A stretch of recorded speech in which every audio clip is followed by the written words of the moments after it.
Hi friends, இங்கே பாருங்கள் வீட்டில் கிட்ஸுக்கு லீவ் ஸ்கூலு. ஸோ அதனால் பாருங்கள் சேர்ஸு மேட்ஸு எல்லாத்தையும் எடுத்து வீடு கட்டி விளையாடுறேன் அப்படின்னு விளையாண்டுட்ருக்காங்க. நாமளும் சின்ன வயசு இந்த மாதிரி தான் விளையாண்டுருப்போம். ஃப்ரெண்ட்ஸ், வீட்டில் குழந்தைங்க பார்த்தீங்கன்னா திங்ஸ் இந்த மாதிரி அங்கேயே போட்டு வச்சிடுறாங்க. அசிங்கமாக இருக்குது, நல்லாவே இல்லை, இந்த மாதிரி இருக்குது அப்படின்னு சொல்லிட்டு கிட்ஸுக்கிட்ட கத்திக்கிட்டே இருக்காதீங்க. இது பண்ணாது அது பண்ணாது அப்படின்னு சொல்லிட்டு இருக்காதீங்க. அவங்கள கொஞ்சம் ஃப்ரீயாக விளையாட விடுங்க. அப்படி விளையாண்டதுக்கப்புறம் திங்ஸை பார்த்திங்கன்னா அவங்களே எடுத்து அரேஞ்ச் பண்ணி வைக்க சொல்லுங்கள்.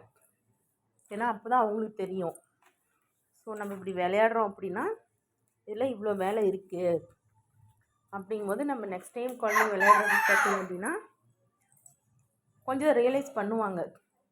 கொஞ்சம் மெச்சூரிட்டி ஆக ரியலைஸ் பண்ணுவாங்க. அது மட்டும் இல்லாமல் அவங்கள இந்த மாதிரி கேஷுவலாக நேச்சுரலாக விளையாட வைக்கும்போது பார்த்திங்க அப்படின்னா அவங்களோட மைண்டும் ரிலாக்ஸ்டாக இருக்கும், பாசிட்டிவாக ஃபீல் பண்ணுவாங்க.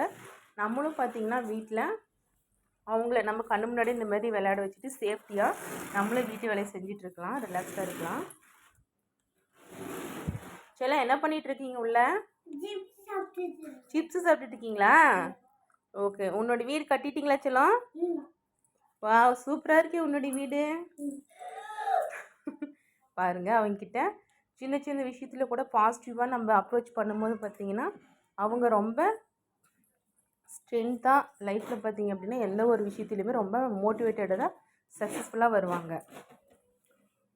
பட் ஏன்னா ஒரு விஷயத்தில் ஏதோ ஒரு நல்லது இருக்குது அப்படின்னாலும் அதில் இருக்கக்கூடிய ட்ராபேக்ஸு அது எல்லாத்தையுமே சொல்லி அவங்களுக்கு புரிய வைங்க. சரிங்களா? செல்லம், உன்னோட வீட்டுக்கு வரட்டுமாடி? எங்கே டோர் இருக்கு? ஓ, இங்கே இருக்கா? எங்கடி குழந்தைக்கானோ? அடப்பா. அந்த பக்கம் விண்டோவா? அந்த பக்கம் ஜன்னலா? காற்று வருதா? ஓகே செல்லம், சூப்பராக இருக்குடி உன்னோட வீடு. சொல்லிச்சலாம் இது கதவு, அந்த பக்கம் ஜன்னலா? ஓகே செல்லம். ஓகே, சரி. நாளைக்கு நான் உன்னோட வீட்டுக்கு வரேன். எனக்கு சோச்சி ரெடி பண்ணி வைக்கிறீங்களா? பசியாக இருக்கும்ல எனக்கு. என்ன சாப்பாடு, என்ன ஸ்பெஷல் இன்னைக்கு உங்கள் வீட்டில்?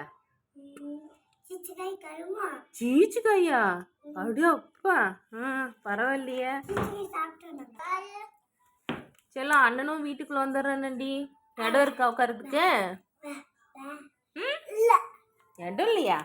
அங்கே பாரு, முன்னாடி பாரு, என்ட்ரன்ஸில் கொஞ்சம் இடம் இருக்குது. இந்த பாயை கொஞ்சம் தூக்கிட்டு உட்காரிச்சிடலாம். ஓகே ஃப்ரெண்ட்ஸ், குழந்தைங்களோட கண்டிப்பாக டைம் ஸ்பெண்ட் பண்ணுங்கள். அவங்களுக்கும் மைண்டு ப்ரெஷராக இருக்கும், உங்களுக்கும் பார்த்தீங்கன்னா ஒர்க் ப்ரெஷர் இல்லாமல் ரிலாக்ஸ்டாக இருப்பீங்க. ஓகே ஃப்ரெண்ட்ஸ், பாய்.